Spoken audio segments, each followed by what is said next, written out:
All right. I want to take a moment and just welcome everybody to U of H Clear Lake Pearland campus for our second quarter Talk of the Town.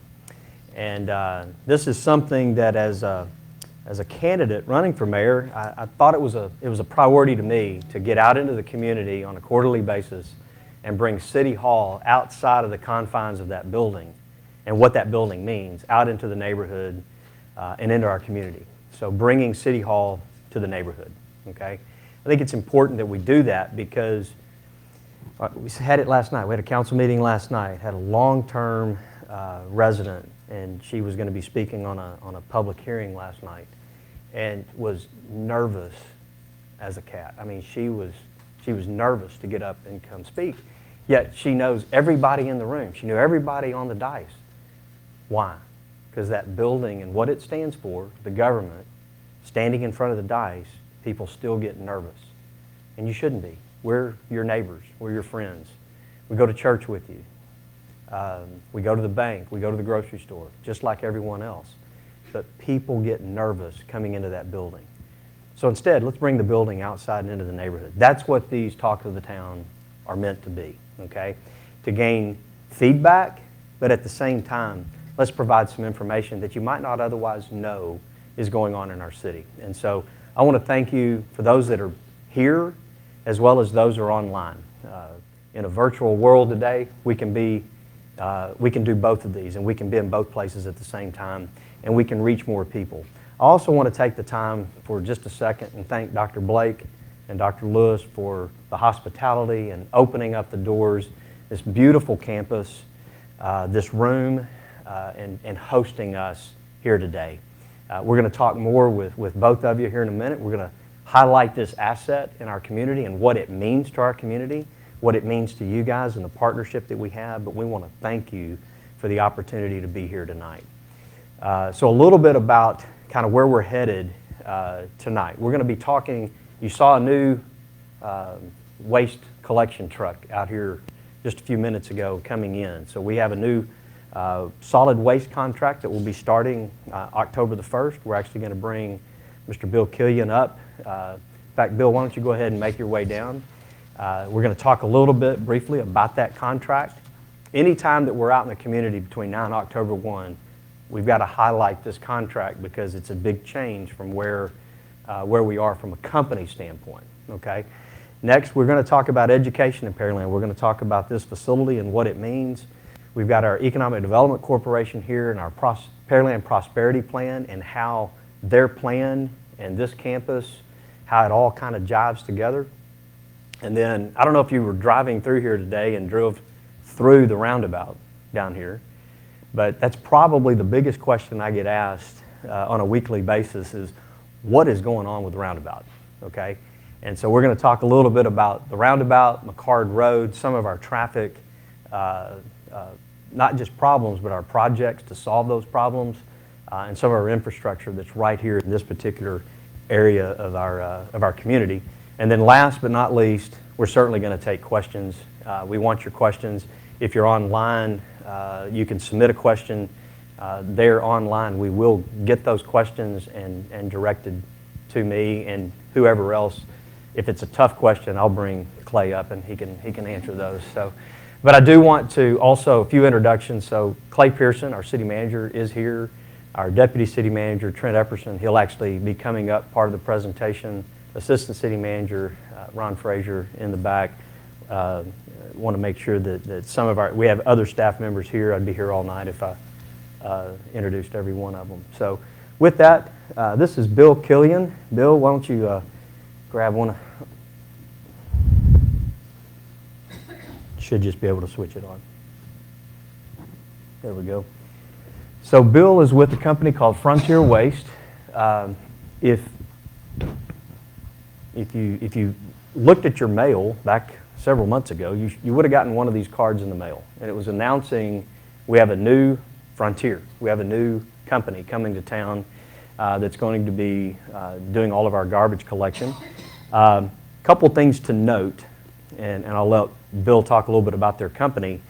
Your services that you see now, the 2 waste collections a week, recycling once a week, heavy pickup, those types of things, green waste, you're still going to have those services. They're not going to change. Your day may change. That's some things we got to kind of work through, make sure.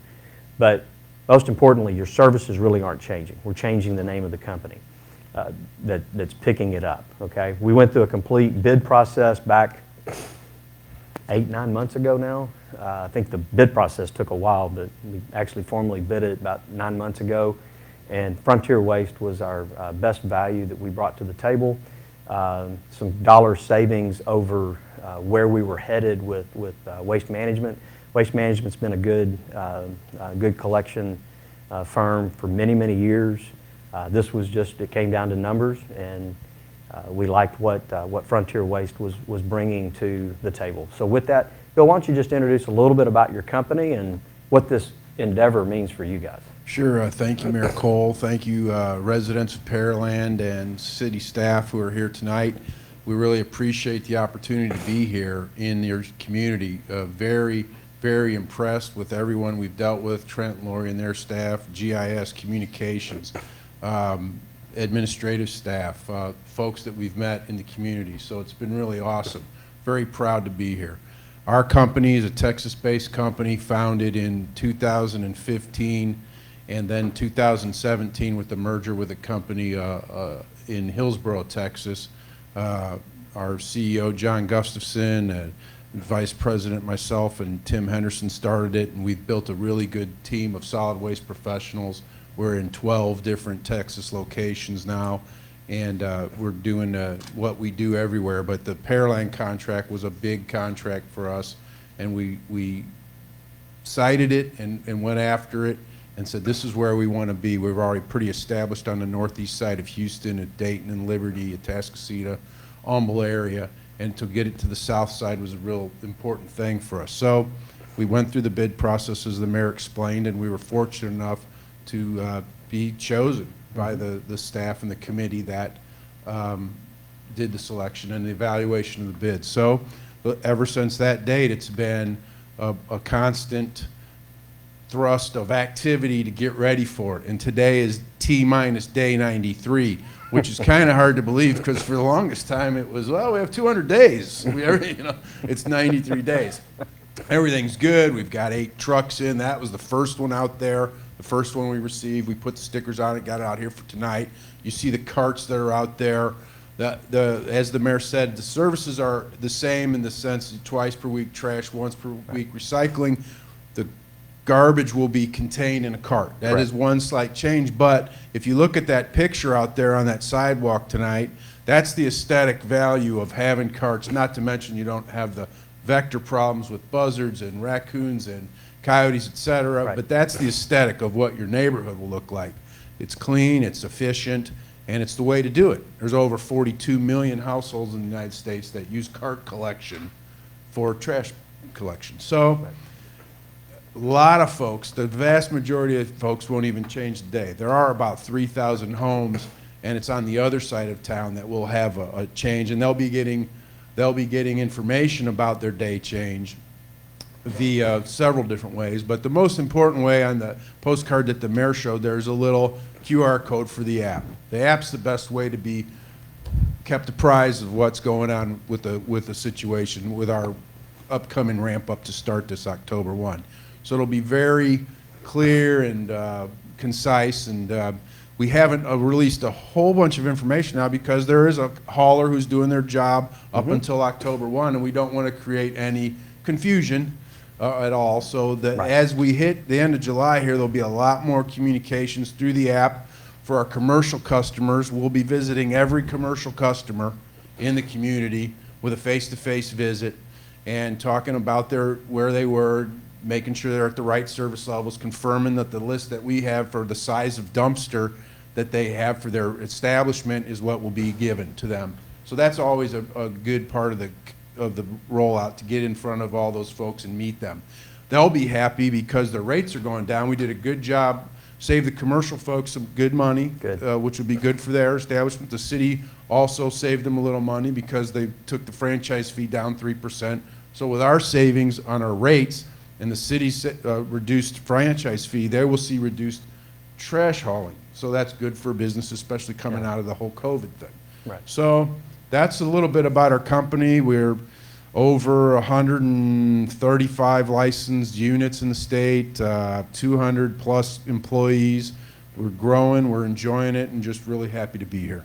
All right, and we're glad you're here. Bill, thank you for coming out. Thank you for coming and setting up, bringing the truck out. And again, we've already got Bill scheduled on a little bit of a road tour. We're going to take him out to a few neighborhoods and engage residents so they understand where we're headed, who's going to be doing their solid waste collection come October the 1st, and really get out in front of this. We hope we do a good job of not only partnering with Frontier, but our communication staff, getting the communications out. Be on the lookout for more mailings. I mean, we've got another mailing, I think, that comes out in later in July. Yep. And then there will be more communication as we come down. Like you said, we don't want to confuse with the two haulers, but more communication to come. The good news is the folks asked for a second bend, one for recycling, one for trash. I think about 85% of the respondents, 83%, something like that, of the respondents to a survey wanted that.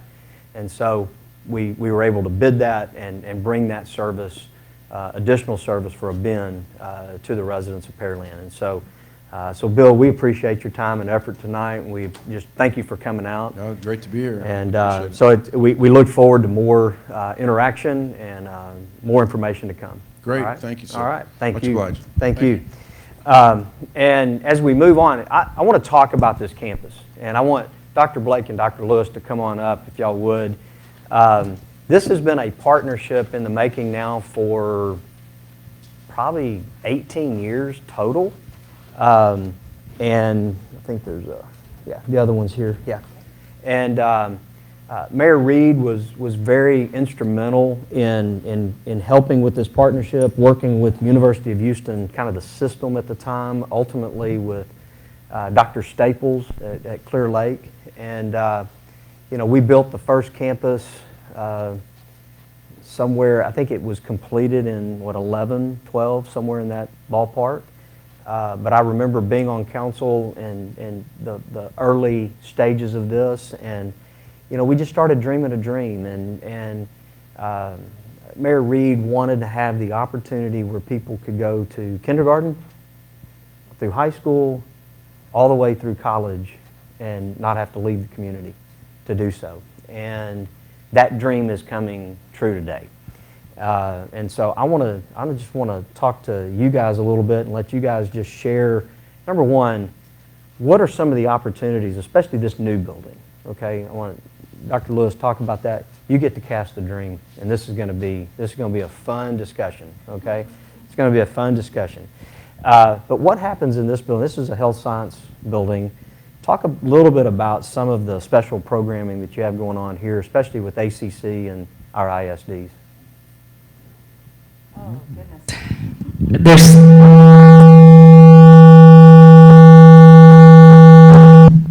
There we go. Try it. Yeah, you're good. There we go. It's pretty hot. Yeah, just Is yours on? Okay. talk, Maybe it's, maybe.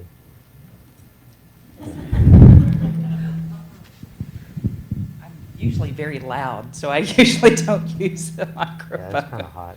But, okay. Who's controlling the sound? Is it here? Is it in the back? There we go. There we go. Okay. Okay, outstanding. Thank you.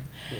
Well, one of our signature programs here, this is terribly problematic, is nursing. And I am so pleased to be able to introduce to you our internationally recognized award-winning director of nursing, Dr. Karen Alexander. And we're not kidding when we say that she's won international awards for being a nursing educator. And I don't know a whole lot of regional universities that get to have that claim to fame.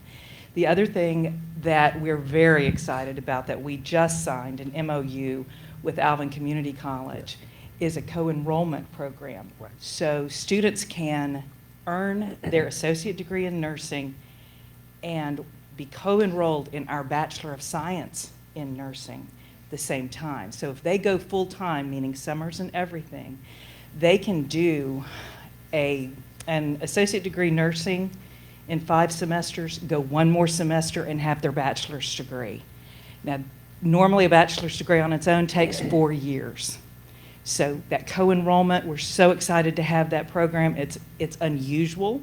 It's not something that a lot of colleges and universities have, and we're so pleased that we have it.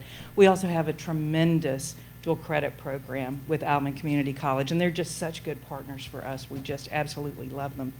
One of our other signature programs that we have on this campus is in our industrial and organizational psychology program.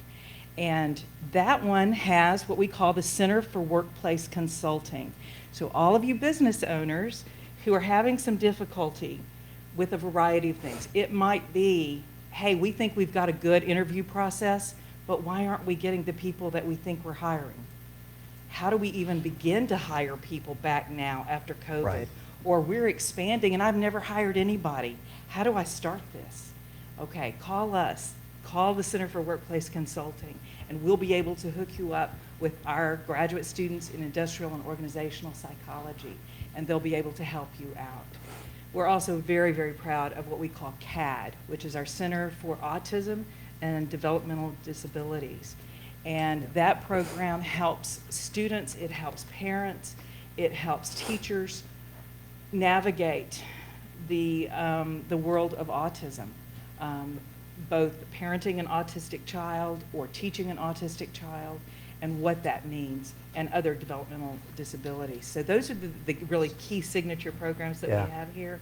The other thing that we're venturing into, and I'm so excited about this, every time I see Dr. Blake, she says, now, how long have you been here? And so it's been 10 months, almost a year. And one of the things that we're starting is our professional and continuing education program. And the first thing out of the box, Wonderful. super excited, is a drone academy. And so we are going to be teaching people how to fly drones. And we're not talking about the weekend hobbyist out on the beach, which is way cool, but we're talking about the people who are going to get hired by the oil companies to inspect the lines, the people who are going to get hired by insurance companies who want to get the visuals of the roofs before hurricane season, right? Nobody climbs roofs anymore in insurance companies. No, they send up the drones. Real estate agents, they send the drones, okay? And so we're so excited about that, and just watch. That's going to be coming out very soon. So as we go through this presentation tonight, if you're in the audience or you're watching online, and you're watching the video that's playing, over our heads here, you're going to see some drone shots. Yes. Our city does a very good job with drones and getting some of the shots of our own projects and that type of thing. And I have to brag because our police department has an award-winning drone unit that gets deployed all over the area for various reasons. And so we're very proud of what our drones can do here in Pearland. And it's great to have a program like that in our backyard. Dr. Blake, I want to talk a little bit about the opportunity and the partnership, not only with Pearland Economic Development Corporation, the partnerships that we put together that you have with Alvin Community College, but let's dream a dream here. You guys have an incredible campus, quarter of a mile from the Beltway, great location. Most people who drive by here because of the trees, they drive by and they realize what was that as they drive by. And so want people to understand what they have here, but dream a dream. Where can we go with this campus connected back to the Clear Lake main campus? Well, first and foremost, I would Yes, like ma'am. to say thank you for having the talk of the town here, and also to the city of Pearland for being such a patient and wonderful partner. We really do appreciate it. We know that the view, oh my goodness, I'm sorry, I see Representative Thompson back there. Hello.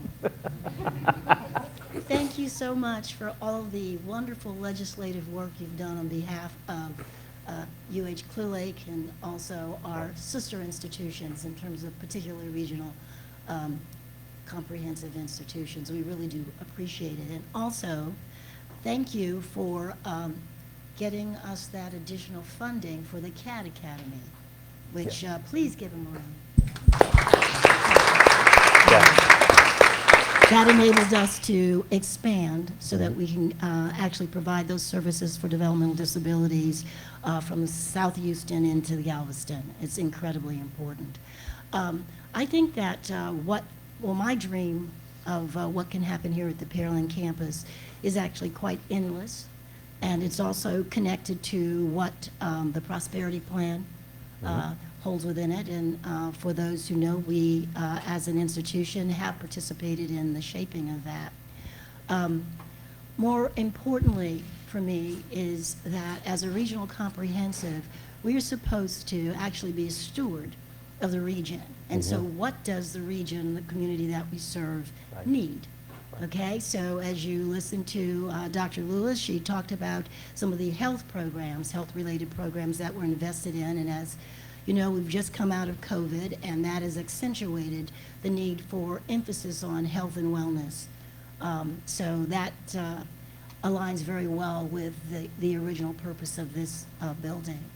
But we're here to help serve the needs of Pearland, to help Pearland become an even greater city. We have extraordinary faith in its ability, given its history, and then also in your ability to take it to its next level. I have a quote I'm going to read for you sooner or later, because when I looked at it, it just captured our initial exchanges and just some of our the comments. I mean, your vision is endless. We want to serve workforce, we want to serve families, we want to serve businesses. We also wanted the healthcare, of course. Culture. We actually want to help with the diversity and inclusion initiatives that Pearland is committed to. So that I would stop there, and I'll save my quote for a while later. You know, I've got a dream for this property. I was fortunate enough to be on City Council 25 plus years ago when we purchased all of this property. It was plus or minus 300 acres, and we've seen detention grow out of it. And of course, we were positioned to house the campus here and bring this campus to life. And little did we know when we bought it what all would be here, but when you've got that much raw land and you've got a beautiful roadway and a beautiful entrance coming into the city, you just kind of dream the dream. And one of the dreams that I have, and we're going to talk this a little bit with you guys, but you know, we'll be bringing Matt Buchanan, our Economic Development Corporation president, up here in just a minute. But you know, the city owns about 60 or 70 acres right behind the campus here, and I can't help but think with the initiatives that you guys have, the research opportunities that the institution has, budding startup companies. We've got an entrepreneurship hub initiative. We'll talk about that a little bit. But all of a sudden, the partnership, we can make business and commerce and those types of things come to life right here. And you're so close to being able to get all over Houston in our Houston area that's part of the dream that I want to kind of cast as we move on. And we've got it all right here. Most people, or a lot of people ask me, you know, what do you want to accomplish in the next 10 years for Pearland? And I tell them, I said, I really want people to be able to work locally. And I want their quality of life to increase. I want their opportunities to be here and not be on the road every day. And so I asked the question to people, if I could give you 320 hours of your life back every year, what would that mean to you? And then they look at me like, how in the world do you do that? Well, if we grow the right companies and we grow the right workforce and workforce training, that company can be located here. You have a 15-minute commute. Yeah, that means we got to continue to work on our transportation network, but 15-minute commute right here in town versus 45 minutes, that's 30 minutes times 2, that's an hour a day, it's 320 plus hours a year. what does that mean to an individual that lives here in town? It means spend more time with their family. It means making the dance recital or the ball game that they might miss otherwise. It means furthering their education because they have the time to do it, right? And hopefully saving on gas money and everything, the resources to do it. And so dream that dream and give that quality of life. Time is something, once it's spent, it's forever gone. We can't create more time. Yeah, you can go make more money, but you can't create more time. Once it's gone, it's gone.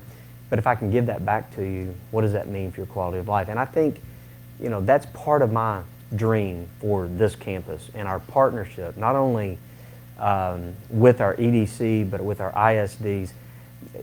Dr. Lewis, we talked a couple weeks ago, and we've got a partnership with Alvin Community College and Pearland ISD. We've got our own Turner early high school and college campus over here, and they have a partnership for pre-nursing. We talked about the nursing. So, and I hope I get this wrong, I hope I get it right. If I get it wrong, just bear with me. But a student can go to Turner High School in their early nursing program and work through that and so they get their high school diploma. They can also get their associate's degree, and literally, one semester later, they're here. So explain that a little bit and how quickly somebody could be in the nursing field and be, employed. So it's a little bit longer than Yeah. that, but not much. Right. Because when you have a student who knows what he or she wants to do, and they are completely focused on that, and all of their education is geared toward that, then they're not swirling. I mean, that's the fancy higher education word for it. They're not swirling. They're not taking dabbling classes. What do I do here? What do I do this? What do I want to be? They know, and they are laser target in on it. And so, yes, they will do that as part of their high school experience. And then working with Alvin, getting their core curriculum classes, that if they didn't do it in high school, then they pick them up at Alvin. And then our program, they have to be in the nursing program at Alvin for a full semester to make sure they're in good standing and they understand what they're getting into, and then doing the co-enrollment with us. And so it really could, if someone had everything lined up exactly, you really could do it in less than 2.5 years. So think about that. If you're a parent at home and you've got a child, student that's the direction they want to go, this is in your backyard. It's happening right here. And they're employable and ready to go into the workforce that much sooner.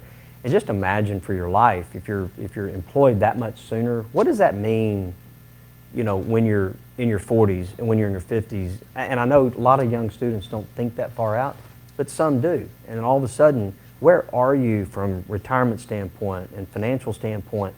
Where are you in your 40s and 50s versus still trying to figure out where you are, and it's mid to late 20s or whatever, and you're there. So the opportunities are right here. It's right here in our backyard, and you don't have to leave the community to make that happen. Yeah.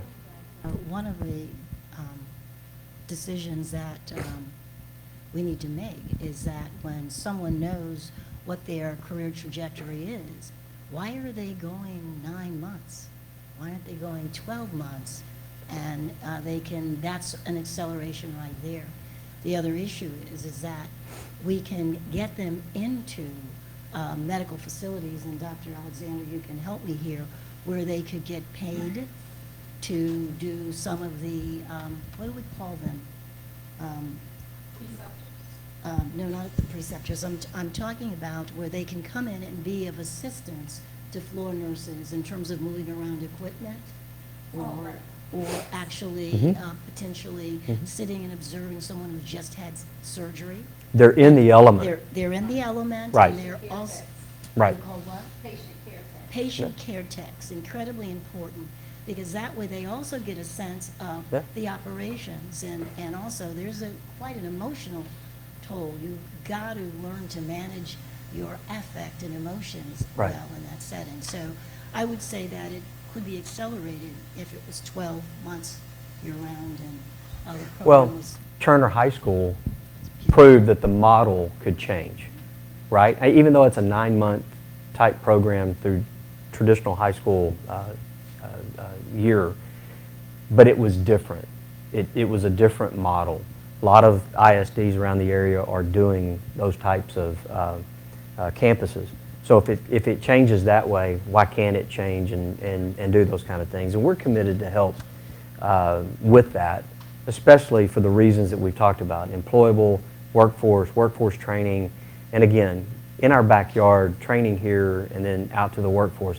I want to bring up Matt Buchanan, our president of our Economic Development Corporation. Ladies, thank you so much again for the opportunity to be here. More to come as this partnership continues to unfold. And you know, if you have questions for these ladies, by all means, we will be here in our question and answer period as well to take those questions. All right, thank you. It's wonderful. I would like to do my little quote for you right Yeah. now. Oh, go ahead. Okay? Yeah. And I love to do quotes to find words that can Yes. say things better than I could ever. And this is from Steve Jobs, the Mhm. co-founder of Apple. Apple. And he said, if you're working on something exciting that you really care about, you don't have to be pushed. The vision pulls you. Yep. So we look forward to you continuing to Yep. help us follow you in your forward. The vision gets easy. Thank you. So you heard Dr. Blake talk about Pearland prosperity, and yes, this campus and her team has been instrumental in helping to shape part of our Pearland prosperity plan that the Economic Development Corporation, it's our vision plan, the lack of a better term. It makes it easy for people to understand. So Matt, talk a little bit about the prosperity plan and also where this campus, the workforce training, entrepreneurship hub, how does that fit in since we're on this campus tonight? Thank you, Mayor. It's great to be here tonight to talk a little bit about our Pearland Prosperity Plan. So we would have started this plan about 2019, convened leaders across the community. It's a big picture plan. It's not meant to be the detailed drill down on every little item in your community, but the big picture to give everybody the vision, the roadmap of where we're going so we can continue to grow our economy and grow the quality of life in our community. So we would have gone through a detailed competitive assessment. We did focus groups on various topics. Education would have been one of them. And then we would have interviews, did a community survey. We had thousands of our residents. I think it shows the passion of our residents and their interest in these types of topics. And then we had a steering committee that broke down, and we have two community goals: economic growth and diversification. Economic growth, we want to, as you said a moment ago, we want to give our residents those opportunities. And as our community has grown residentially and service-oriented wise, diversify our tax base and give our residents opportunities here in the community. And then a community of choice in the greater Houston area. We are a community of choice right now in the Houston area, and we want to keep that. And so we talked a lot in the plan about quality of life, quality of place, and those types of things. And so there's 7 focus areas that each have strategic initiatives under each one of them. Business development is what you typically think about in education,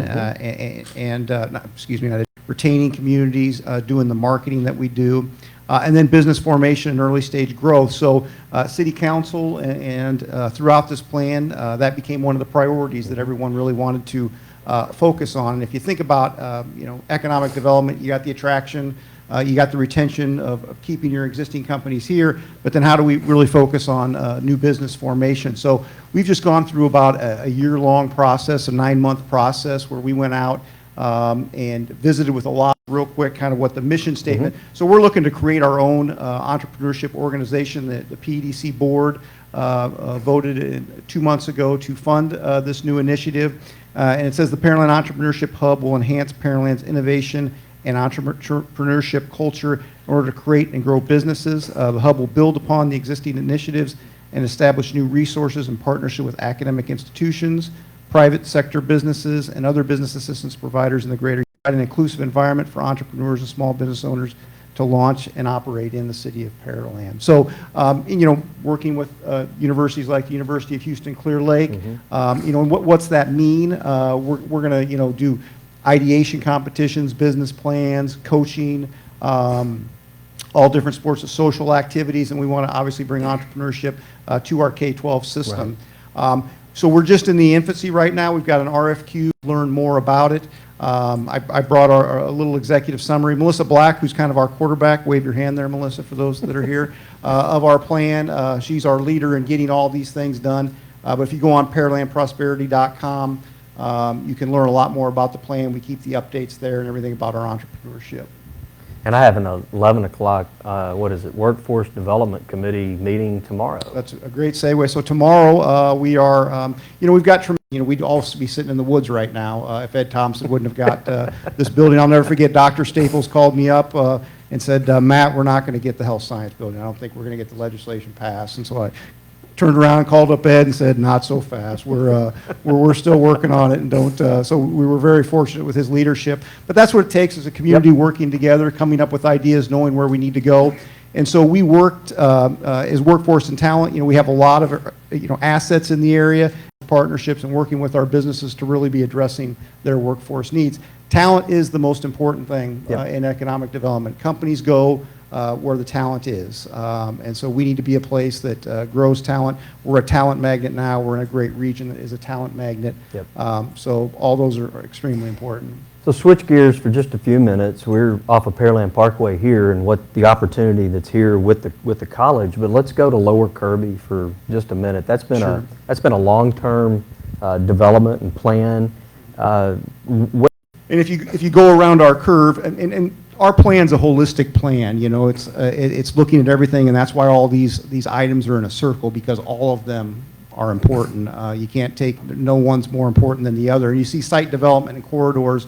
Most of our jobs in this community are in the 288 corridor where Lower Kirby is, in the Broadway corridor, or the Main Street 35 Street corridor. So those are three corridors we focus on. And one of our efforts has been, as a community, has been a process in the Lower Kirby area, which is at the southwest corner of Beltway 8 and 288. And it's been an area that the city annexed probably back in 1999 to 2004. So it hasn't been in our community a really long time. But this EDC built Kirby Drive there, and then we started recruiting life science and medical device. So it's not by chance that we have the world's largest cell and gene therapy facility on that corridor, that Merit Medical's one large medical device, Cardiovascular Systems, Inc. We've worked in a coordinated effort, monster Texas Medical Center up the street, and we have that talent, so we've purposely gone out and recruited that talent to our community. Yeah, so, and as we're talking, I'd like Trent Epperson to make his way up here, because what you're hearing is there's been a plan behind some of this. This hasn't just woke up one day and it happened.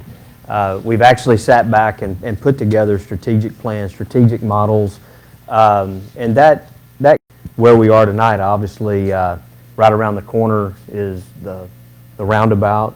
I think that's our first kind of focus on the infrastructure. What's going on with the roundabout? I get asked that question all the time, and I have to show people a picture of it. I can explain it, but then they don't. So we finally get to the big reveal tonight, which is what's going on with the traffic circle. It's a multifaceted project, and I'll cover a couple of topics, pieces of it first. There's a traffic signal that's to help people get out of those neighborhoods and onto Pearland Parkway. So having that acceleration lane leaving the campus will help people be able to exit the campus. And then the traffic circle itself, one of the projects we'll talk about in a minute is McHard Road. We're completing the segment of McHard Road between Cullen and McCowa. So what that will bring is a significant amount of additional traffic into the traffic circle. And we looked at the traffic modeling, and for long-term congestion and safety in that traffic circle, we're going to reconfigure it. And what that's going to consist of is basically taking it to a more traditional roundabout, as you can see now. So that inner green circle is a more traditional roundabout. It's a smaller radius. It'll bring the speeds down. You'll enter that, yielding as you enter that. And then kind of a unique thing here is we'll keep the higher speed bypasses that basically allow you to take the right-hand turn lane where you do not have to enter the traffic circle. So this will improve the safety of that as the traffic increases, as well as be able to handle the congestion and the traffic we'll see in the future when McHard Road is completed. I think the So- most important thing of that is we're planning it. You know, I hear this often where, well, did the city actually plan and get out in front of some of this growth? And the answer is we're trying, and we're trying to get out in front of it. This is an actual example of, we know when McHard Road is completed, there's going to be more traffic into this circle. So instead of reacting to it, let's be proactive and be ahead of it. This is the traffic circle redo is scheduled to be completed when? Around this time next summer, so midsummer next year, So mid-22. mid-22, and then we'll see McHard completed in the fall of '22. So ahead of when McHard Road will be completed. Again, trying to plan, this out. And it doesn't always work out that it's perfect that way, but that is that's our best guess at how to put it all together and plan together. Talk a little bit about McHard Road and where does it go now? Sure. So McHard Road, of course, it's, if you go west of Pearland, it's FM 2234. It actually turns into Gessner in Missouri City and on into Houston. And then, of course, right now it stops at Cullen.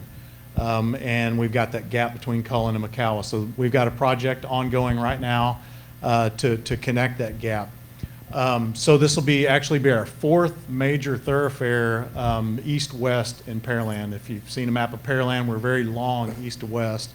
And so that's where a lot of our traffic congestion is. So we completed Magnolia south of 518, and then south of that Bailey.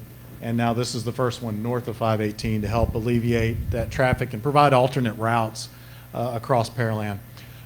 So the project's under construction. You can see here we just started pouring concrete last week, so very excited to get to that point of the project. Yep. It's about a $42 million project, and one of the main things I want to point out about that is we were able to secure $32 million of federal funding to help build this project. So we were able to leverage, $13 million of our local funds with those federal funds. And I always look at that as anytime we can go leverage federal funds, those are really our residents' tax dollars that have gone to Washington, and now we're able to bring them back and do these great infrastructure projects and do them without having to raise the taxes here locally to get those done. So real excited to have this at the point it's at, and really seeing the light at the end of the tunnel on getting this project completed, as we said, next fall. So I think we actually have a screen pic of our city in about 2000, 20 years ago. So our estimated population was 37,000 people just 21 years ago. And you can see on this map, it's kind of hard to see if you're too far away, but there was, as Trent said, this is our fourth major corridor. There was only one major corridor east-west, and that was Broadway. Okay, and in 20 years' time, what is the next pick? In 20 years' time, we've completed Magnolia, Bailey, and now McHard Road will be complete here in another year or so. In addition to, obviously, there's one outside of our community, Beltway 8, that is an actual east-west corridor that people do use to get across the city quickly.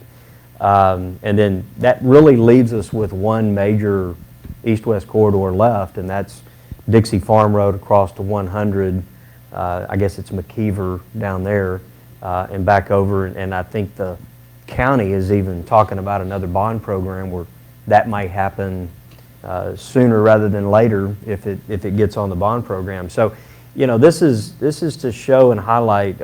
We've added. I know the estimated population is about 125. We'll get the census in here in the next couple of months, and we're thinking around 130,000 people living in town. So, that's close to 100,000 people increase in 20 years. And how many cities in our state don't have 100,000 and they've been in existence for 100 years? Yet we've increased that much in that amount of time. And so it's been a strain on our infrastructure. It's been a strain on financing because we've had to, in a lot of ways, play catch up. I remember telling Mayor Reed back in 95, 96, we knew the growth was coming, and I said, the absolute best that we'll do is we'll be this far behind it. you know, because it's always going to be out in front of you. And I think there's times where we felt like it was this far behind it, and I think other times we've been right on it. And so I think this has been a lot of work in progress. But besides just roadways and water and sewer and those types of things, Clear Creek is obviously a major corridor for water, flood relief, and those types of things in our community. But we've been active, and I think the EDC has been active in this as well, and that is some of our trail plan along this creek. So Trent, talk a little bit about our trail plan and where it's headed and those types of things. Sure. So, you know, every time we do a citizen survey, one of the things that comes back is that people love trails and they want more trails. So we've been working real hard on our trail system and working with Pearland EDC put together, as well as Harris County Precinct 1 put together a Clear Creek Trail Master Plan. And it basically eventually will be 21 miles of trail that connects Pearland from FM 521 all the way on the west side to Dixie Farm Road on the east. We've made a lot of progress on this actually to date. Just a little bit south of the campus here, we've got about 2¼ miles of trail completed, and that starts about at 518, follows the trail, or follows Clear Creek to just north of Hughes Road. We've got another 2 miles of that piece of the trail going north from there to connect to this campus in the works. We've got it funded. We're working on the design, working with Harris County Flood Control and the big Clear Creek Drainage Project to make sure we put that in the right place to be compatible with that drainage project. But in the next few years, we'll have that segment completed here to the campus. And then on the west side of Pearland, we've got about 4 miles of that trail completed along Clear Creek, and it connects our Shadow Creek Sportsplex, our big park with all the baseball and softball fields out on the west side of town, through our nature trail east of there, and connects all the way basically to 288 and what is now the Ivy Park that's recently been completed there.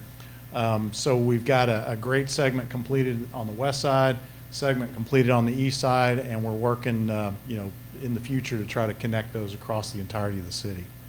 Yeah, so trails is something that we've talked about for quite a while. It's always been very, very high in surveys. It's passive activity as well as active, and so a lot of people want them. I think it really builds to the quality of life. It's important because this trail system will come right by this campus.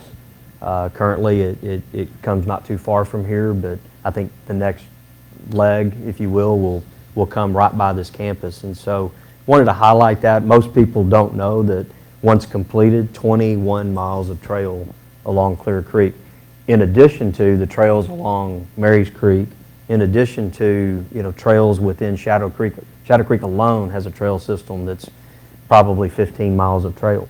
And so, you know, we're really becoming kind of a whole city with all of these amenities, you know, within the boundaries of our city. And it's exciting to see it come to fruition. Was part of the planning, you know, years and years ago, and you think never in a million years will you complete some of this, and some of it is starting to come to fruition, and that will help us continue to attract the right type of companies. It will continue to the right type of talent. So all of this works together to make us a better city than when we were, you know, many years ago, and we continue to progress and become that much better each and every day and each and every year. And so these are some of the dreams, and they're just coming to fruition. I do want to turn the corner to question and answers here tonight. We'll be here to answer all questions that come in. If you're in the room, there's actually a microphone right over here. You can go to the mic and ask a question, because we want to make sure that people, if you're asking the question where you're sitting and you don't have a mic, the people at home will never hear it. That's what I've been told. So we want to make sure that we go to the mic and be able to answer some questions. Do we have some questions from online? We want to be able to ask and answer those questions as well. And we'll be here to answer as long as we need to. So one of the first questions is about how Frontier was Okay. So actually, I guess Trent was probably in the forefront of how Frontier was question for those at home was, how was Frontier Waste selected?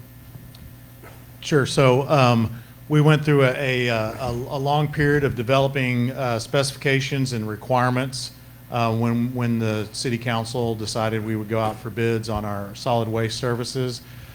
So we spent many months developing those, actually put it out basically for bids. It was a best value bid, and then we received the pricing back, the services that would be provided, as well as the plan for implementation and conversion from our existing provider if we were to choose a new provider. And even with our existing provider, it was the conversion from the current bag service to cart service. So all of the companies, we had, I believe, 4 or 5 different companies put together proposals that were vetted through by our selection committee, reviewing all the qualifications, reviewing the pricing, reviewing the transition plans, and scoring them on the basis of all those things.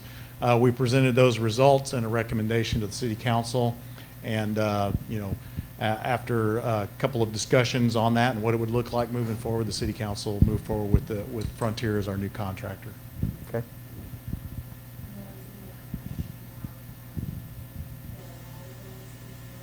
Mhm. So is it specific being in arrears or anything specific, or is it just how, what, when? Give an update a little bit. Yeah, so question was talking about water billing and some of our, not some, our billing being in arrears. So we actually had our last talk of the town was all about water billing and how we got where we were and then what we're doing to resolve it. So sometime in about 2018, there was a decision made to change the meter reading at your residence and at your business, to read your meter every 28 days. Well, if you pull a calendar out and you look, there's 28 days in every single month, but every single month except one has a few more days. So whether it's 30 or 31 days, so when you're reading a meter every 28 days over a year's time, you actually fall behind in that billing about 29 days. In a perfect world, when you read a meter and then you send a bill out, you have a lag time somewhere between 10 and 15 days, depending on the calendar and mail and those types of things. So add 15 to 29 and you're at 40-something days behind after a year, and it grew to be, I think, as high as 70 or so days behind. City Council, about this time last year, made the decision to kind of reverse it. That's the best way to explain it. We grew behind slowly, so then the question was, okay, how do we catch up? Do we just automatically go and catch everyone up, or do we do it systematically? And so now we're reading meters every 32 days. So again, there's less days than that in the month, and so every month we catch up several days a month.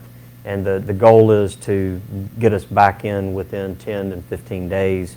Right now, we're currently in arrears about probably 50 to 48 to 50 days, somewhere in that ballpark. And so it's slowly getting back, and we should be back caught up doing the 3230 plan by about the end of next year, end of 22-ish, somewhere in that ballpark. So it's funny in that I haven't received a high bill question in quite a few months. And so I've reminded people, if we're coming out of the months where you really didn't water your yard or your pool wasn't evaporating as much. And so I've kind of checked my calendar in about 2 months that I probably will start receiving some high bill questions because it's the rearage that people aren't seeing. So more to come on that. I think council has been wrestling with it. We've had a citizens ad hoc group that we put together. They're kind of coming to a close here in the next couple of weeks. They've made recommendations to council. Council ultimately has to make some decisions based on those recommendations. Do we stay the course with 3230, or do we do something different and pull out of that and do a catch-up much quicker? So council's got some lots of decisions to make on that here in the next probably month. So it's a great question. We get asked all the time about water billing. Anything else online? When will the two exit at Sam's Club at the Oak Is that the one? Are they talking about the, I'm assuming they're talking about the crossover. So the question was, when will the 288 exit ramp at Sam's Club be open to go across? I'm assuming they're talking about the crossover from one side to the other. You have an update on timing for that? Sure. So that is what we've always called the T-ramp, entrance and exit. And the purpose of that is for folks on either side of the freeway to be able to get to the toll lanes there and enter and exit the toll lanes. It never was intended to take traffic Right. across over the freeway. So there's, at this point, there's no intention for that to be open to traffic to cross over. Yeah. But when it's, you can do it for the T-ramp now, correct? Yes, so you can enter and exit the, Right. the Yeah. toll lanes Yeah. from the T-ramp now, Right. yes. Yeah. It's not meant to be a traditional overpass where you can traverse the freeway. That's correct. All right. Is that it? All right. Anybody in the room have any questions? Yes, sir.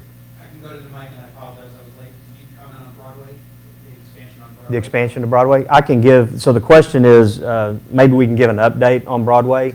We didn't cover Broadway in our presentation.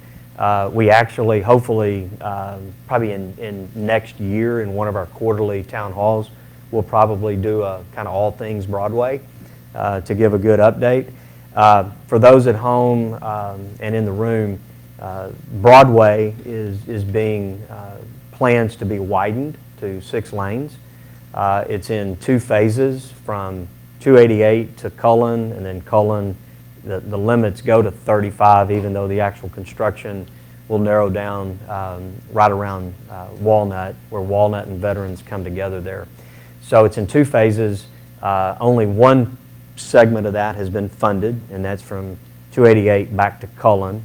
And that project has been moved a year, so the Transportation Policy Council and others through HGAC have delayed that to 2025. So they have selected consultants in the design team for that. The second phase of that has not received funding yet, even though we expect that to happen.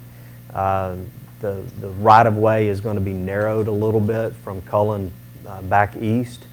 There's a lot more conflicts with business, a lot more conflicts with parking lots and those types of things. Our Economic Development Corporation, and I'll let Matt talk a little bit about it here in a second, has hired their own consultant to look at a corridor plan, our Broadway corridor plan, and how that might look, and because we certainly want to enhance that corridor after the construction is over, and how that will look. So best guess is that one will be at least probably 2 years after that one, probably longer. We'll know more as time goes by, but the initial phase is out to 2025 now. Want to talk a little bit? Yeah, so about a year ago, we completed a process where we went through and got a lot of community input. But, the key, I think, was, we got to get traffic moving on Broadway. It's too, vital to our economy.